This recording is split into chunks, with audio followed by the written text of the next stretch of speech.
The man actually picked up a saw and cut 5 centimeters off his bike saddle, all because the race organizers were deliberately trying to force him out.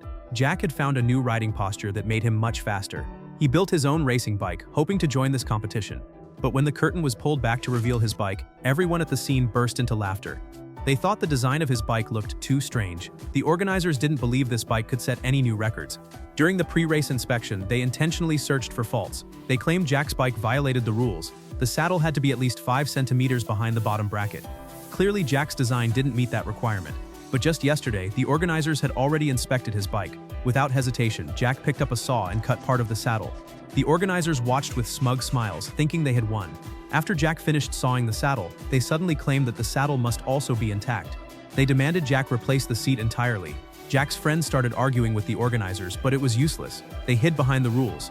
Helpless, the friend ran out to the roadside and flagged down a passerby. After a long explanation, they managed to get a new saddle for Jack's bike. They thought everything was finally settled, but bad news came again. The organizers had just added a new rule. The rider's chest and hands had to maintain a certain distance. This rule was clearly custom-made just for Jack, because Jack's special riding posture involved leaning all the way forward. The organizers refused to let him use his unique riding style, but Jack's friend had an idea. He suggested Jack use a regular handlebar, but lower his body's center of gravity during the ride.